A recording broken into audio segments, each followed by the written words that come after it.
Summer, 1861. Exiled genius Victor Hugo is on the verge of publishing his first novel in over 30 years. An audacious young Belgian, Albert Lacroix, writes to him requesting an audience, but the letter never reaches its intended destination. Undeterred, he writes a second letter, then a third. His goal? To publish Les Miserables, a book he knows almost nothing about, only that it is Victor Hugo's. Finally, a response. After visiting Guernsey, Albert Lacroix purchases the right to publish Les Miserables for the next 12 years for 300,000 francs. Money, incidentally, that he didn't actually have and would have to come up with.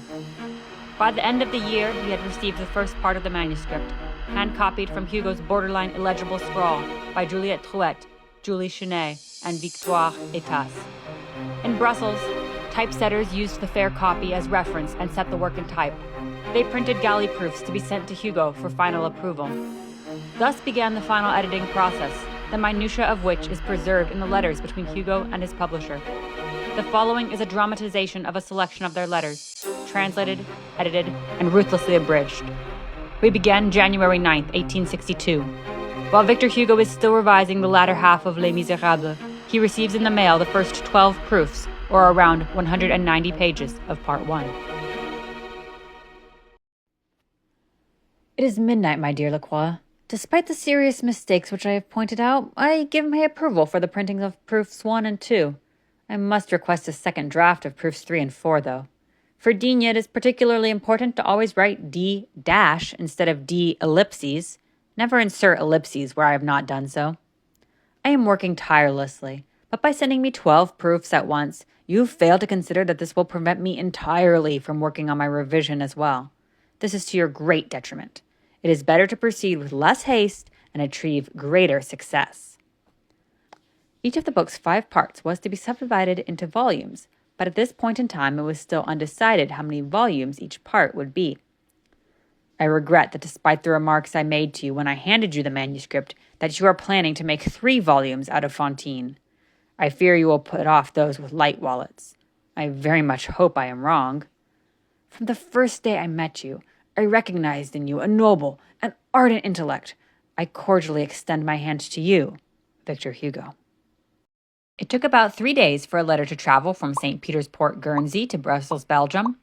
Determined to see Les Miserables published, Hugo did not wait to hear back from Lacroix before continuing with his corrections. An hour after midnight. As you can see, monsieur, it is impossible for me not to ask for second drafts of almost all of what you have sent me. Of 11 corrected proofs, I have only been able to approve 4, and still I have reservations. On proof 7, with reference to the conventionalist, why have you written G+++? This +++ is nowhere in the manuscript. Put G period throughout. Resist ... and +++. Follow my text, always. Nevertheless, I acknowledge your attentive and excellent care, but no matter what, the author's eye is almost always needed a second time. My dear Monsieur Victor Hugo, your amiable and kind letter arrived a short while ago. You can count on our faithful and strict execution of the corrections indicated by you. We are counting on your kindness to facilitate as speedy a publication as possible. I am very eager to see the second part and to read Waterloo. Your verbal account of that episode on my trip to Guernsey was so beautiful, and your words so charmed me that I longed to read the account written by you in all its detail.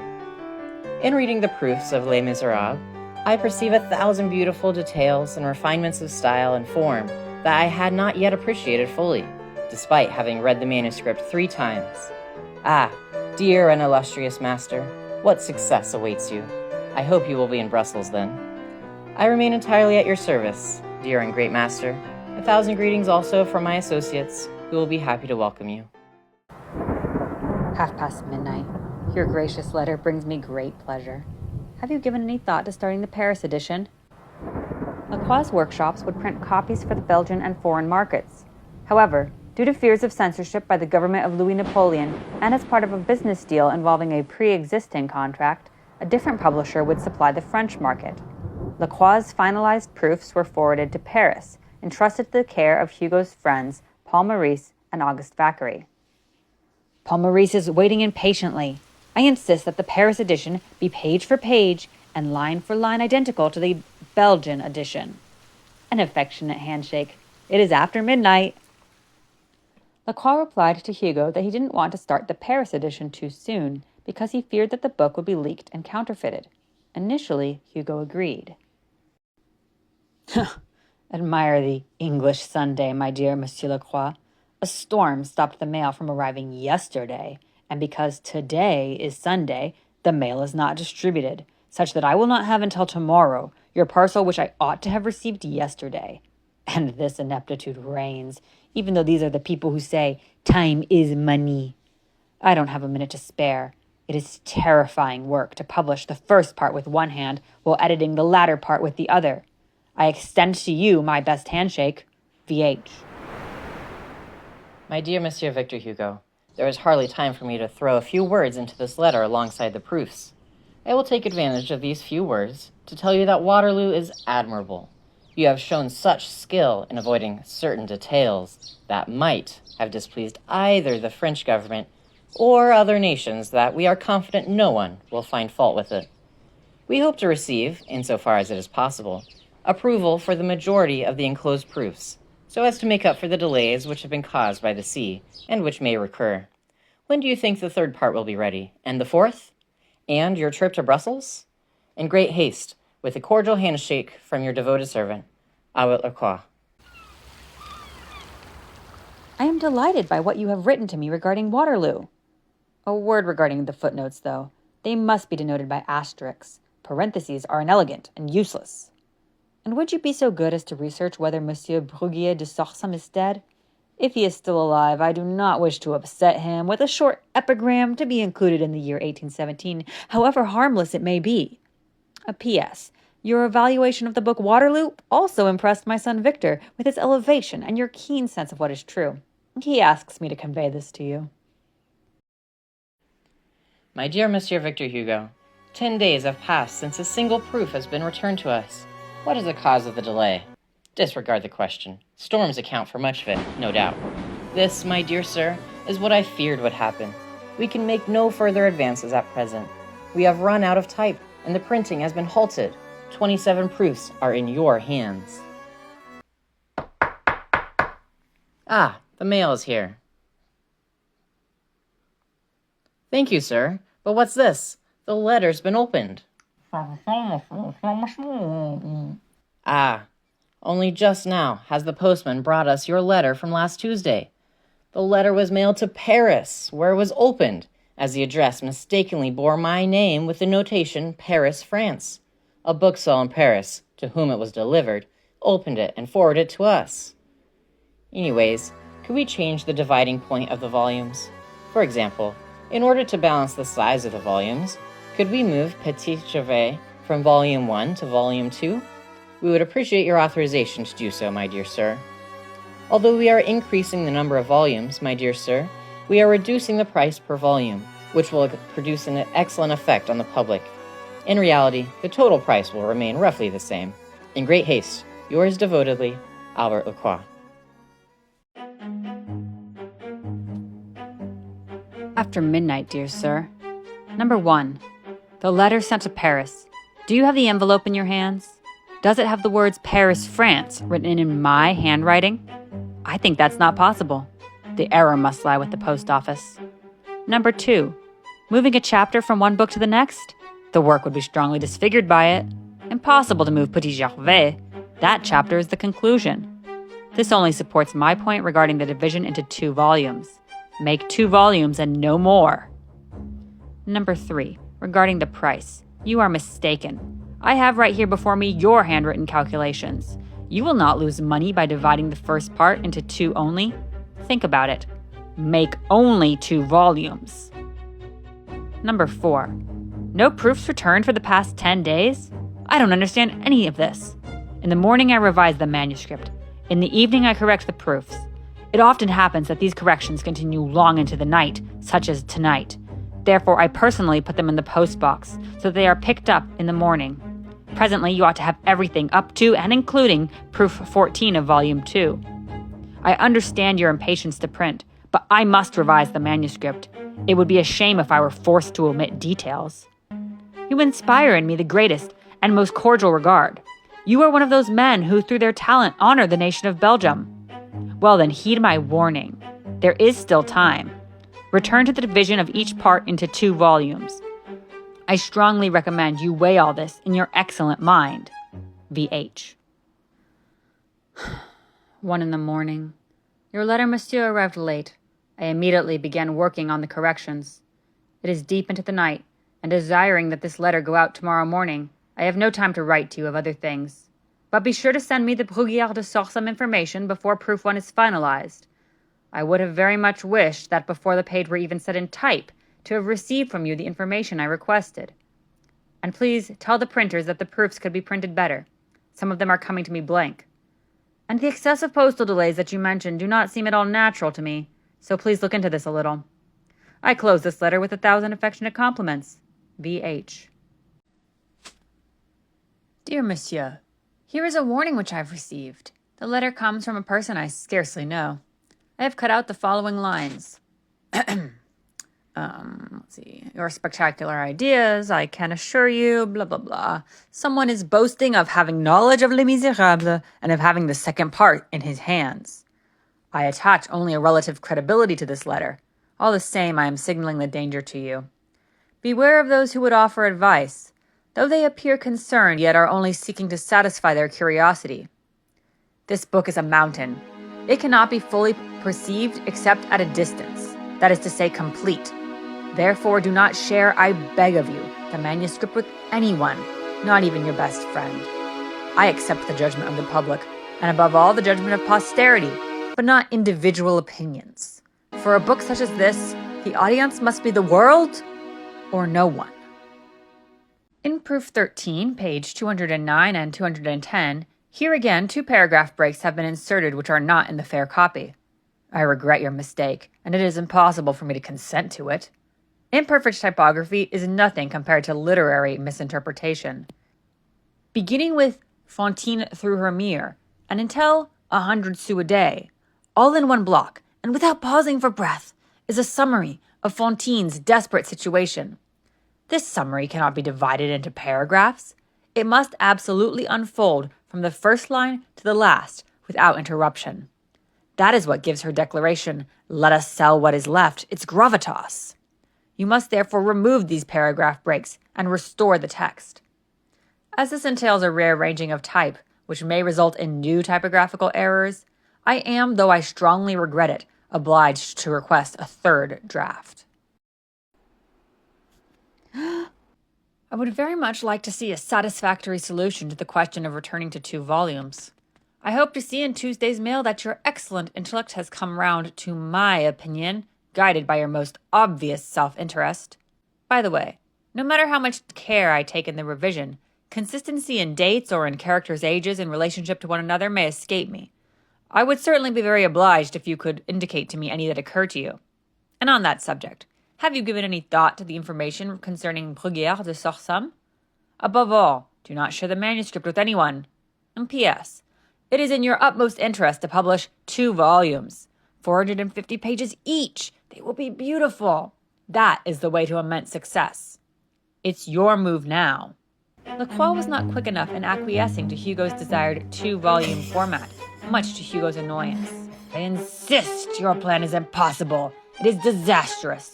Return to 2 volumes. I insist. The danger of 3, the excellence of 2. The public will be pleased. The author will be pleased. You will be pleased. Until finally, on February 9th. My dear Monsieur Victor Hugo, Bruguière de Sorsum appears to be dead. I now come to the most important subject of your letters, the division of Fantine into 2 volumes. This is, without a doubt, a heavy sacrifice you are asking of us. However, we will defer to your wishes. This disrupts our plans somewhat financially speaking. We purchased very thick and expensive paper with the intention of producing 3 shorter volumes. That paper is now useless, but never mind. Your urgent request has won us over.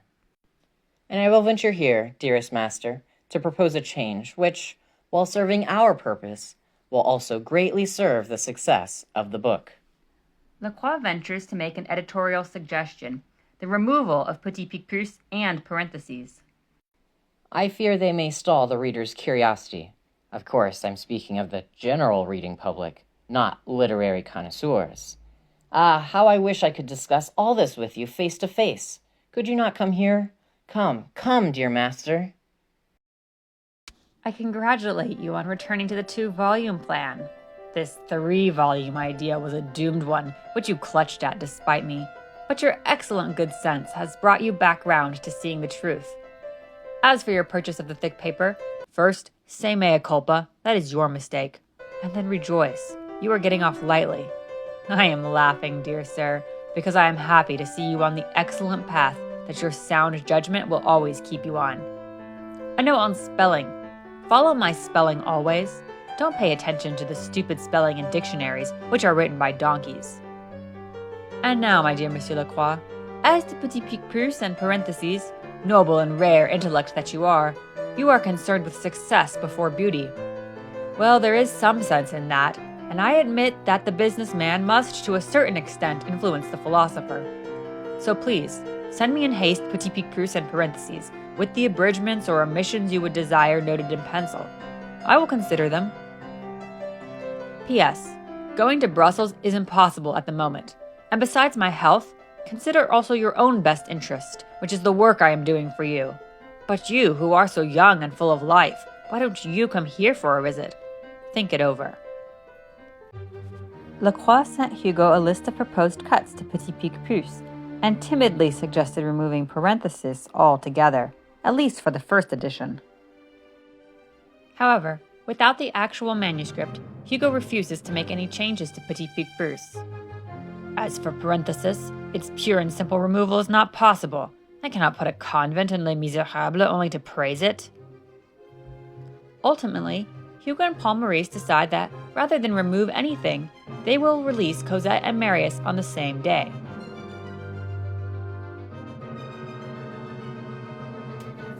Dear Sir, I am stupefied and frustrated. Upon opening the proofs for Waterloo, I perceived that, for no discernible reason, each chapter begins on the recto. Is this because there are no chapter titles for Waterloo? Never mind, I'll add chapter titles. That would certainly be preferable to printing something so strangely. Your book will be disfigured. Does this have to do with your thick paper? I will add chapter titles, and we will not present the public with any typographical enigmas. Otherwise, the proofs are exceptionally well done, and without this truly bizarre modification, I would have been able to give my approval for all of them. You are taking care of Paris, I believe, and of the twin edition, which it is time to begin working on? Do not show the manuscript to anyone. There are those who are boasting of having seen it. You haven't responded to me on that subject. Believe that I am truly your friend. V.H. P.S. The yellow proofs are putting tremendous strain on my eyes, which you have great need of. Could you not go back to the blue paper? Otherwise, I will work as quickly as you desire. I will never be the cause of delay. My dear Monsieur Victor Hugo, the Paris printing has begun. Monsieur Paul Maurice has received the proofs. However, I am anxious that the publication may be delayed. Although yesterday we received approval for a number of proofs, alas, we are missing approval for proofs 4 and 10, which is preventing us from printing proofs 5 through 9, 11, and 12. We can't be certain that they won't be modified by changes to proofs 4 and 10. You cannot imagine how much the delay is causing us anguish, and even bringing us financial losses. Booksellers abroad are writing to us that they believe it will take us 6 or 8 months to publish, and that we will cancel their orders.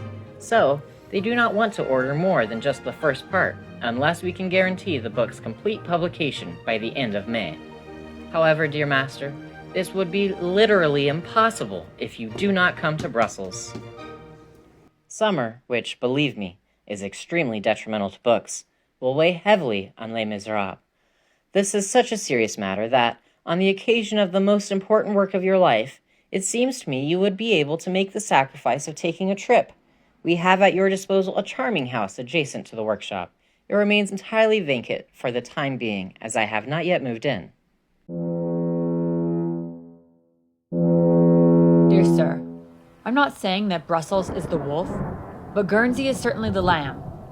Guernsey had provided 2 volumes. Brussels wanted to make 3. Time was lost stumbling around for 3 weeks. Delay. Who is responsible?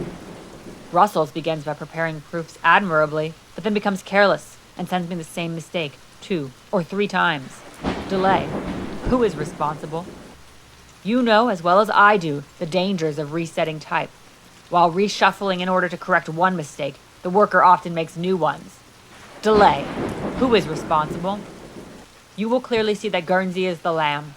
If I hadn't been forced to write this letter today to prove to you all these little truths, I could have corrected one more proof, and you would have advanced that much further. As a remedy, you suggest I come to Brussels, and you offer me your own home in the most charming way, but without even mentioning the journey, which my sore throat would not allow me to take. My stay in Brussels, while perhaps useful to the printing process, would be disastrous for the revision of the work. I extend my hand to you affectionately. VH. P.S. I should add, however, in Brussels' defense, that any delays caused by Brussels will result, at most, in a 1-month postponement of publication. My dear Monsieur, at the same time as this letter, you will receive, postage to be paid upon delivery, the 3rd part. The package has been wrapped twice, tied with a cord, and fastened with 5 black seals and printed with the seal of a peer of France. I am reproducing that seal on this letter, so that you can verify that the package hasn't been opened. I abdicated the coat of arms at the time of the Republic, but I make use of it now as a means of safekeeping. The title of Part 4 will probably be The Idylle of Repumée and the Epic of Rue Saint-Denis. I strongly desire that nothing in the publishing process should stand in the way of this title, which is very good. I fully expect to be able to keep it. The title of Part 5 will be, as always, Jean Valjean. We must consider advertising now. Send excerpts of Fantine to all the important newspapers on the day before publication. You can take care of Brussels. Maurice and Thackeray will handle Paris. In England, envious and miserly, newspapers only partake in paid publicity. We must not hesitate to publish. There is nothing easier. Fantine must be published April 4th. Cosette and Marius will appear together perfectly on May 1st. The 4th and 5th parts will then follow in succession. My dear Monsieur Victor Hugo, I barely have time to write you this letter and to send you the new proofs. The day of publication, April 4th, is approaching. While awaiting your letter tomorrow, dear master, I remain yours devotedly, Albert Lacroix. Please accept, dear sir, this dedication page, which you can add to your copy of Les Miserables. I am delighted to present it to you. I am sending you 6 approved proofs. However, for the table of contents, beware of using colons. I use them very seldomly. Follow my punctuation. Sincerely yours, VH. My dear Monsieur Victor Hugo, we have just received 6 approved proofs from you. What a relief. It allows us to begin typesetting again, and it is time to get working if we want to publish volumes 3 through 6 a month from now, for printing takes a long time, and binding isn't fast. Additionally, the shipments abroad must be sent out 10 to 12 days ahead of the book's launch here and in Paris. Ah, dear master, we are not always responsible for mistakes. We follow the fair copy to the letter, but often it has mistakes. Would you like examples? The copy sometimes says Enjolras, sometimes Enjolras, and each time the L or the B is very distinctly written. It is obviously impossible to include both spellings. I assure you that there are often little mistakes of that nature, mistakes which are easy to understand and which are even, I would say, impossible to avoid in undertaking to copy such a vast manuscript. It is not my intention to criticize the copy. Rather, I wish to justify our work. Thank you, my dear master, for your thoughtfulness in gifting me the handwritten dedication of Fantine. What's this? It must be the postman. Ah, a letter from Paul Maurice. What? With the date of publication approaching, letters were flying back and forth between Guernsey, Brussels, and Paris.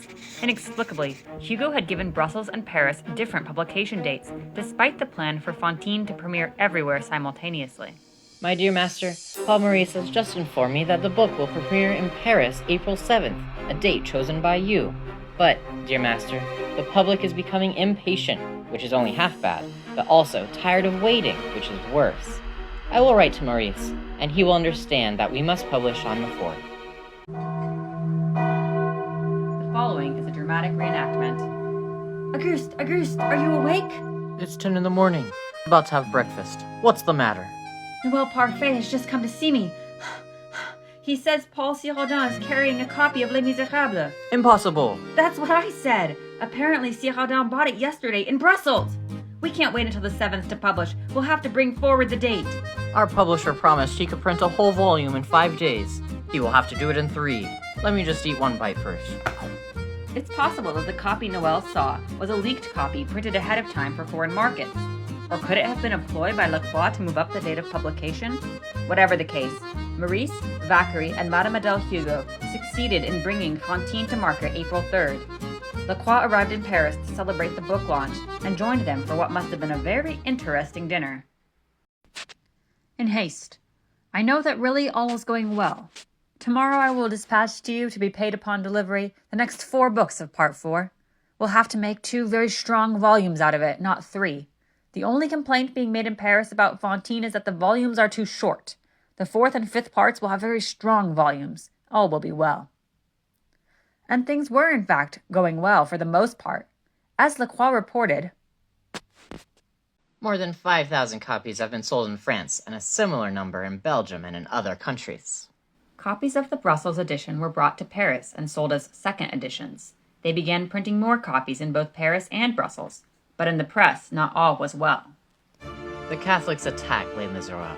They testify to its enormous impact, though they deplore it. So much the better. I enjoy seeing this controversy unfold. And although Lacroix, Maurice, and Vacquerie initially felt certain that Les Miserables could be published in France without having to suppress any material, Lacroix began to grow worried. Rumors of a seizure in Paris have been circulating. You are no doubt aware of the newest absurdity. The government has banned your portrait, which Le Monde Illustré had planned to publish. We must come to terms with the situation imposed on us by the abominable current regime.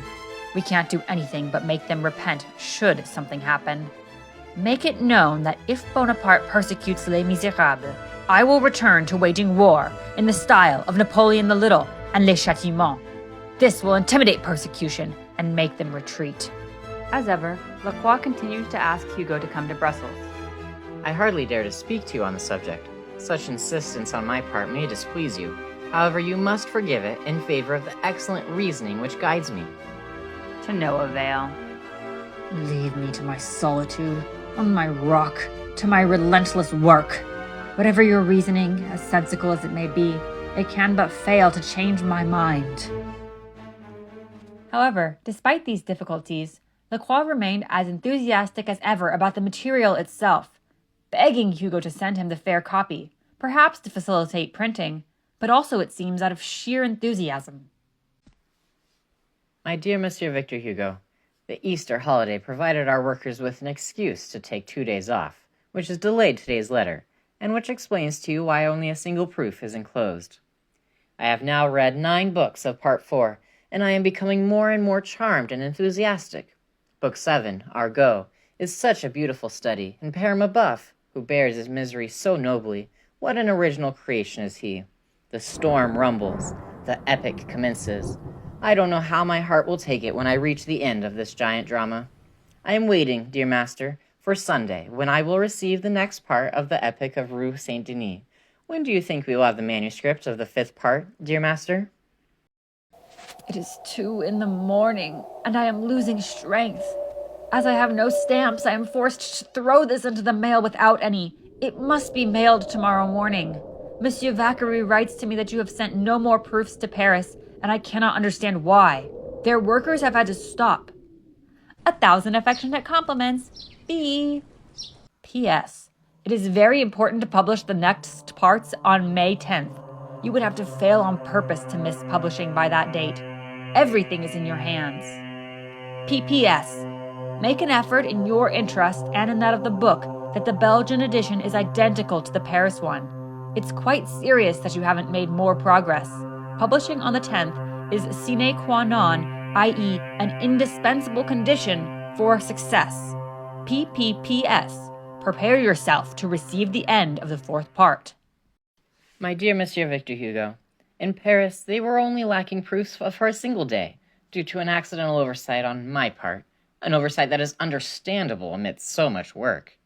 To publish on the 10th, as I wrote to Monsieur Maurice, would be bad, very bad.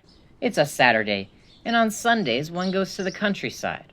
One doesn't buy Les Miserables, for they are lost amidst their pleasures. We must make our debut on the correct day, which is to say a Tuesday. This view is confirmed by all booksellers. In haste and entirely yours, dear master, Albert Lacroix.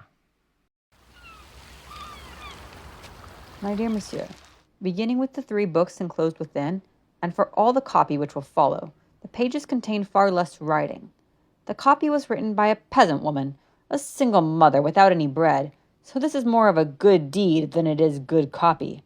However, the women and myself have succeeded in making her rustic work quite readable.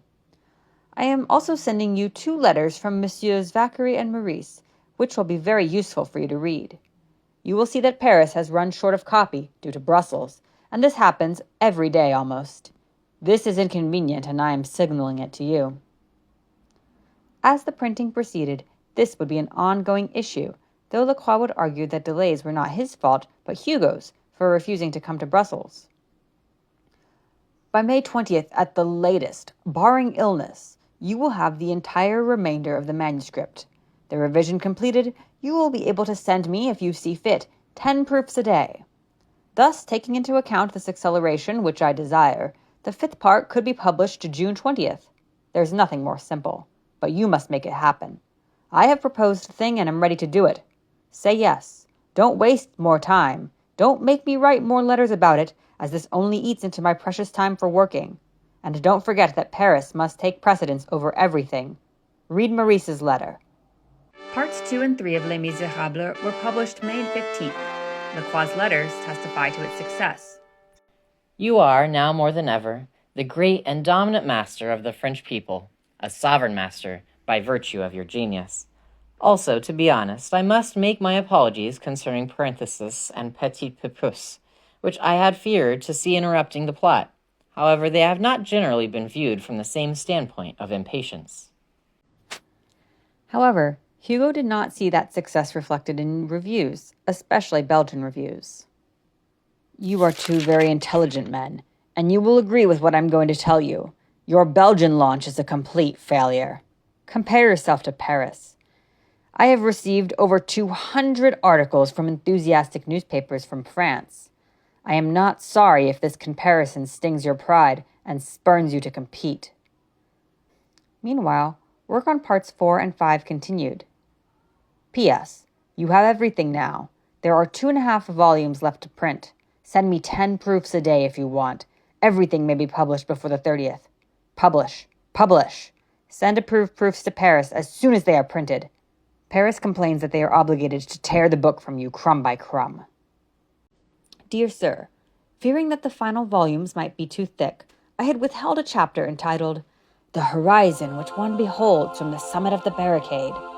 Everyone around me is protesting against this. They are threatening to build barricades themselves.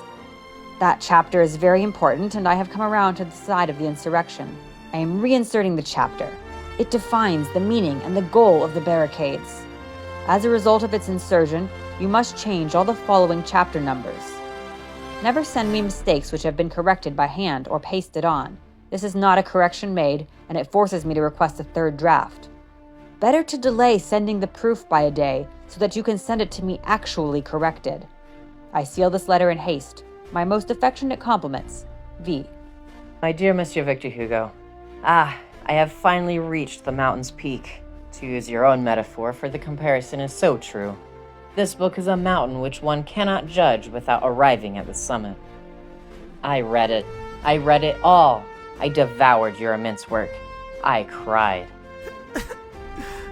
I was reading out loud to my associates and suffocating with emotion, and my voice breaking, as though I were witnessing the death throes of one dear and beloved to me. 20 times, 30 times I had to pause to stop reading, and my associates, moreover, could not contain their emotions, which moved them to tears. Poor Jean Valjean. He had become ours. The truth is that there exists an unknown and mysterious kinship between hearts. Jean Valjean, Marius, and Cosette had entered, so to speak, into our lives.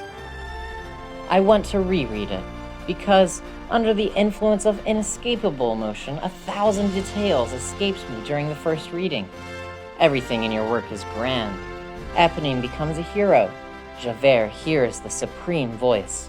Gavroche defines a character type, and Father Gillenormand almost takes center stage. Your sewers of Paris, there is a marvel. But I would have to cite everything, for everything is admirable. How I would love to see you so I can share my overflowing enthusiasm and shake your hand with all my heart, dear master. Dear Monsieur Victor Hugo, your portion size is small today. Here are just 4 proofs. There is no way to advance, dear master, for every letter is being used. What's stopping us, dear master, is the delay of the approvals. Typesetting, printing, everything is stopped. Now, what do you think of the idea of publishing the last 4 volumes altogether as well, and thus protecting against the possibility, which may be provoked by the 8th volume, by furnishing the heart-palpitating drama of the 10th? Will you come to Brussels after Les Miserables is finished? Tomorrow is a holiday, alas, a day off for Catholics, which the workers observe religiously, but not because of religion. On the condition of publishing on the 25th of June, at the latest, I agree that it would be good to publish the last 4 volumes together. The effect of the war will be cushioned by the effect of the tears, and the possibility would be so stupid that they would perhaps be ashamed. But, my dear Monsieur Lacroix, it is obvious to everyone that you don't have enough type. One doesn't take on an operation such as this with so few letters. Our Paris publisher, who has more type than you to begin with, has had to borrow from his peers. Why don't you do the same as him? Organize yourself so that you can send me 10 proofs a day. I don't understand anything you've written. Get more letters and send me 10 proofs a day. The English Sunday will explain to you the 1-day delay of this letter. Everything is dead today, the post office along with the rest.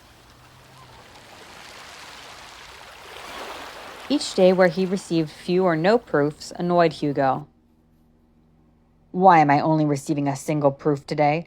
I am sending it back to you immediately. It's 4 p.m. There's still daylight. I could have corrected 10 pages today. It especially annoyed him when the proofs he was able to approve were not being sent to Paris in a timely manner, according to the letters from Maurice and Vacquerie. In a letter written over the course of June 4th and 5th, Lacroix protested against the accusations leveled against him. My dear Monsieur Victor Hugo, here is my truly simple, frank, and complete account of the events. With your superior reasoning, you will have to acknowledge the facts. Consult our letters and compare them against the table below. The table showed the dates the proofs were initially sent, alongside the dates that approval was received to print them. One proof, Proof 6 of Volume 8, which required 3 drafts, took 24 days to get approved. The result is that 24 days passed before we were able to reuse the letters, not only from Proof 6, but also all the following proofs. Isn't that true? And this is what explains why I could not send Paris anything after Proof 5, because 6 was missing.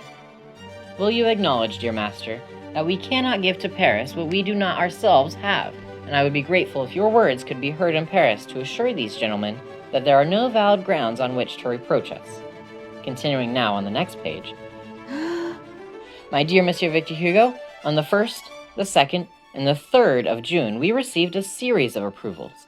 But before sending them to Paris, dear master, we at least needed time to correct them. Could I have worked any faster? Consult the table and judge for yourself the speed put into the work. Then, June 4th, which is to say yesterday, I sent Monsieur Maurice the approved proofs, as well as the unapproved Proof 21, since Maurice seems not to be able to wait another day. If there are any errors in the Paris edition, I told Monsieur Maurice that I cannot take responsibility for them. Though I am not easily offended, I find myself looking rather ridiculous as a publisher, with not a word to say in all of this. The publisher of a major work, perhaps the most important of the entire century, and pushed aside to the nth degree, as if there were someone with a greater interest in your work than I. And my word, the evidence shows that I have done a rather successful job. Witness 3 simultaneous French editions in Paris, Brussels, and Leipzig, and 9 translations into 9 foreign languages. I don't think many publishers in Paris could have succeeded in this, perhaps not a single one. Page number 3. My dear Monsieur Victor Hugo, I know I am long-winded, but I am speaking with you as if I were in Guernsey. telling you my thoughts naively, putting them before your unerring judgment, proud to be one of the cogs that helps set the machine in motion. Your success, the success of this book, consumes me. To the accusation that we don't have enough type, I submit that the letters which are used for your work, and which can be used for nothing but your work, dear master, you gentle grumbler, weigh 2,200 kilos. It is rare for such a quantity of type to be produced by a foundry in a single font. We have enough to furnish 34 to 40 proofs. You say, send me 10 proofs a day. Dear master, you often have more than 10 proofs at a time when taking second drafts into account. But as you can well understand, in a situation like that of proof 6, which had to be reviewed 3 times and which took 24 days, we would need to be able to set 240 proofs to provide you 10 a day. 12,000 kilos of type would not be enough. Were you here, the letters could be reused in 48 hours, instead of after 8, 15, or 24 days. Have I justified myself sufficiently, or do you still condemn us? You are a rare and distinguished man. However, I cannot but agree with our friends in Paris, who are my admirable and devoted auxiliaries. It is impossible for me to understand the current delays. It seems to me that your interest would be to publish in June, before the public leaves Paris for the countryside, the beaches, vacations, etc. However, it seems to me, as well as to our friends, and I am speaking with great delicacy, that there has been a certain deliberate slowdown by you. That would be dangerous. Tell me if I am mistaken. But then, explain to me why I received nothing on Monday, a single proof Wednesday, only 2 yesterday, and only 3 today. On Tuesday, the parcel was good, containing 8 proofs, but that should be every day.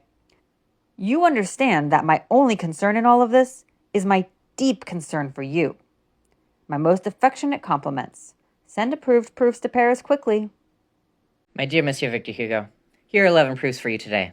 Is that good? Are you happy with us? We are doing everything to publish on the 25th. In haste, yours devotedly, Lacroix. On June 22nd, Lacroix received the final approved proofs and sent them to Paris. My dear Monsieur Victor Hugo, the launch will be able to take place on the 28th, but the 30th, which is a Monday, is preferable. Saturday is a terrible day. One has his work, his weekly accounts, and his workers to pay. One doesn't go out, doesn't buy anything, doesn't read anything, and Sunday one goes to the countryside. Let's do the 30th. You will agree, I hope. I gave Monsieur Maurice notes on sales and on our success abroad to be used for advertising. I exaggerated the numbers a bit, but only within reason. I can't say any more, dear master. The mailman is calling me. I was not able to write to you yesterday as I was detained by my office as city councillor of Brussels, for our meeting ran later than the post office hours. Until tomorrow. I agree with you about the 30th. It is a good day, and everything which you have said on it is reasoned and true. This letter has been delayed for a day due to unreadable word, which has shut down everything in England. For the great and momentous affair of the publication of the last 4 volumes, my friends in Paris will do everything possible and impossible. We need someone influential in the Belgian press who can do for us what Vacquerie and Maurice are doing in the French press. I am yours with all my heart, V.H. On the 30th, the final 2 parts of Les Miserables were published. My dear Monsieur Victor Hugo, 24 hours ago I returned from Paris. I don't need to tell you that volumes 7 through 10 of Les Miserables have been a complete success. Your adversaries are vanquished. The uncertain and tepid have been won over, and the crowds are enthralled. This time, the Belgian papers delivered with undeniable force. Since I understood how important the publication of these last 2 parts was, I personally prepared the principal articles which announced the publication, and I had them inserted, naturally, without presenting them as coming from myself. The work is at its end now. It is painful for me to say the word end, as I've grown so accustomed to living with your ideas and supporting the workers' daily efforts. Why must it end there? Why must Jean Valjean die? And why must Cosette and Marius desert us? Why must Victor Hugo, that venerated master who, if I dare use the title, is almost a friend, and with whom I have become accustomed to having charming conversations across the sea, why must this dear master now converse with me less and less? for it is certain that I will have less reasons to write to you. I will keep you up to date with everything which interests you, dear master. You can count on me as a disciple, as a friend, as one of your own. I dare to hope to have satisfied you as much as possible in all my interactions with you, and would be doubly happy and proud to be more than just your publisher. I am happy for your immense success, not only for myself or for my firm, but for your work, for you, for our century, and lastly, happy for the sake of art. For me, it is a sweet memory which will mark my life, to have painstakingly helped bring this evidence of your intellectual power to millions of people who have been uplifted and perhaps even awakened by your ideas. With affectionate regard for Madame Victor Hugo and a handshake from Monsieur Francois Victor, I kneel before you, great thinker. Dear Monsieur Lacroix, the London Globe reported on our huge success. Those are their words. They say that Gavroche is all the rage among Parisians. Here is a letter from the translator in London, Mr. Raxall. I believe this translation is authorized by you. I wrote to him to be faithful. Thank you, dear Monsieur, for your beautiful and charming letter. Help me to thank my Belgian friends. It will be a day of celebration when you come to our rock. I will be happy to speak to you about everything and to shake your hand. V.